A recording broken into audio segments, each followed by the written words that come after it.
What if Kim Kardashian was to open a brand new business, whether you love her or loathe her? And what if she had some incredible business advice that you could apply today? So let's get right into that.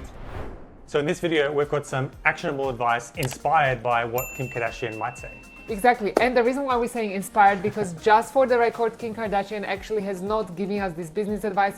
We have gone and researched her career, and we have put together what we thought were some highlights that you guys could use for your online store.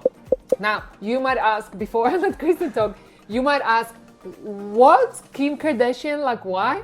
But guys, the thing is, like, you can love her, you can loathe her, but one thing you cannot do... You can't ignore her. ...is ignore her. That is one thing you cannot do. She's created and built and has become a billionaire. Has created billion-dollar brands from nothing. From nothing. An absolute empire. And including e-commerce brands. Including e-commerce brands. And honestly, I think we've got something to learn from Kim. What do you reckon? Yeah, so we were inspired and we took some advice and we got some input from ChatGPT as well, thanks to the guys at OpenAI. And here are 5 lessons inspired by Kim Kardashian. So, number 1, the thing that really made her business so successful, and all of the businesses so successful, is that she really built on that personal brand. She was like not afraid to be out there, literally AFT. And I find all the freaking time. The freaking time. And I find that this is one of the big mistakes that entrepreneurs make when they start their online store. It's like they're so afraid to put their products out there. And it's like, oh, I made one post, ooh, but it wasn't good enough, you know? Or further to that though, they will put it out there, but behind some obscure brand that doesn't really have any character. Or personality, like, that's so true. No personality, like we're a team of experts, or we're a team of passionate plant pot makers. Or our personalized approach and personalized customer service is gonna do the job. Well, send us an email and one of our support agents will get back to support agents. Exactly, but it's like, how about, hey, my name is Kim. I absolutely love art. And because I love art and I love creativity, that's what inspired me to create all of these prints. And you can have one of these prints and they're so unique and, you know, they represent blah, blah, blah, blah, blah for me. Like, that has personality, you know, speaking from your personal perspective rather than like, ooh, new collection in store. Yeah, and so building onto that, it's about creating a personal brand, or not just a personal brand. Kim created a personal brand, but it's about creating a brand, having some character, having a personality and values. Exactly. What you stand for, what you stand against, things like that. Exactly, and so many business owners who are starting an online store, they just want to like hide behind their product. Yes. And I'm not saying that you have to be on camera all the time. All I'm saying is like Kim. Like it doesn't have to be a personal brand, that there have to be people in there somehow. Yes, there have to be people for social media to grab that attention rather than just go product. There have to be actually people using your product. Yes. That's all. So how to bring it to life, how to do it. Social media's got to be one of the key ways, right? Yes. To like actually just express and tell stories and actually like authentically represent the brand that you've created. Which brings me to point 2 for Kim. Okay. Number 2. And then she really mastered social media. Because I think like what people don't get these days is that you don't have to pay for those radio ads and TV ads to get that exposure for your online business. The traditional mass media. Yeah, I mean, the most powerful influencers and brands out there have created their own media empire. Like, just think about it for a moment. We talked about the podcast today, right? Joe Rogan. Like, you know, he owns the media. Yeah, the audience that he's created is just phenomenal. It's incredible. From nothing. Yeah. And, you know, in the past, you had to have the money to, like, advertise your products on Fox or, you know, all the other networks and HBO or whatever. Now, like, you can create your own media. Yeah. Just freaking use social media for free. The tools are there. And she's done an incredible job out of that, hasn't she? Yeah. I've seen a quote from her as well where she talked about how social media is the best focus group as well, right? Like, you don't need focus groups. You've got social media. You just put the products out there on social media and see what happens. And ask for feedback. Yeah. So it's incredible. It's incredible. And I also think that when it comes to social media, like often we don't want to upset anyone. Yes. And I think one of the things that she's done really, really well, that she's been very edgy. Like, you know, and I can honestly tell you, I don't know what's your experience, but I can honestly tell you, when I first became aware of her, I was like, who is this? What is this trash that people are watching? Who is this lady that has like somehow is promoting artificially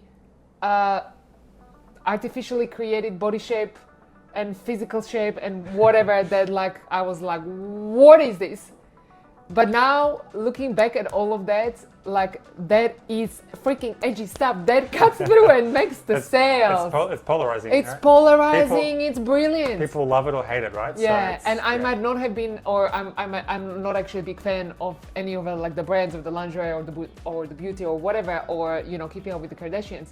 But the business stuff, I freaking admire that. Yeah. It's just a self-made billionaire. Self-made billionaire. Yeah, like a mic drop, self-made. Yeah, incredible. Social media, let's go. Incredible. So part of that is having an audience, right? Yes. Which is point number 3, know thy audience or know your audience. Know your audience and also like finding that audience. Yeah, I mean, she started off by creating the personal brand. So there was people who were following her and liking her and actually, knowing she her. didn't even start by creating a personal brand. Like I was digging into this, and the thing is, like, she grew up close by to Paris Hilton, and so she was her beautician, and then she tried all of these appearances herself. Then she had some boyfriend when she was in her 20s. That tape, they went, on holidays and they fooled around, and there was this sex tape released, which really somebody like stole her privacy away, which is crazy. But instead of like, shutting down and never going to public eye again, like she turned it around. Yeah. And sometimes that means like you have to go through all of these batches of audiences until you hit it, like I researched this on her, and she was like, she published a book, she appeared as a cameo in this space and that space, then she released a song, then she did tech business that didn't work out, like all of this stuff.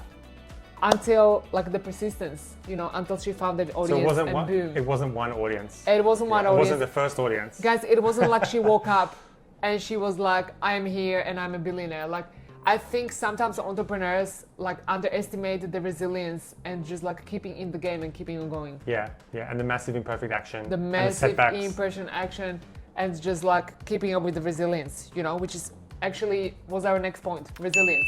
Great. Yes. So I've kind of jumped ahead of them. That was supposed to be number 5. Okay, because I'm just looking at the notes here. I'm like, yes. That's not the next one. Yeah, let's talk about next one. All right. But because I was already talking about the resilience, I think this is quite timely. It is. Yeah. Especially in the path of entrepreneurship and stuff. It's like exciting to start a new business. Ooh, let me start a new business. Let me open a Shopify store. Let me start an online store. That's the exciting, that's the easy part. Yes, and then in 3 months' time, when you're not hitting the results yet, you thought you were going to hit. Yeah. And then somebody sarcastically in your family asks you like, ooh, how is that little business of yours going? You just go like, oh, and then we let all of these like negative talk or energy. The self-talk, Whilst really, like, those people who are criticizing you, like, what have they done? Yeah. We just got a critical email today, and I guess like I get critical messages all the time. We get them a lot.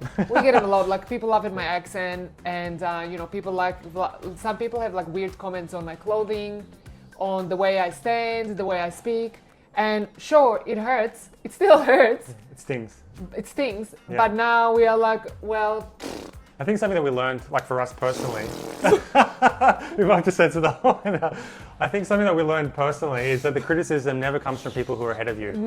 Guys, it never comes from people who are actually doing something. If you break it down, and the people who are ahead of you always have some kind of encouraging, constructive input. That's what we found for us. That's what we found. The criticism only comes from people who are either doing nothing or are on another planet.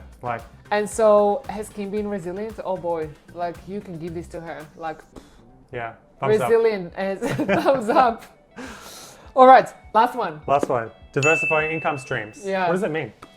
Great question. So like when you are starting your online store, we find that a lot of people just want to put their money into one basket. Like this is the product. I just want to be making this product. And this is all the income I want to have. And I just want to be getting customers from Meta. And I just want to pay for paid ads on Facebook. That is not really diversification. Mm-hmm. That's like putting not all of your eggs, one egg into some like very fragile basket made out of paper. Or glass. Exactly. And so I think what she's done really, really, really well, she was obviously not afraid to go through the businesses and cycle through them real fast.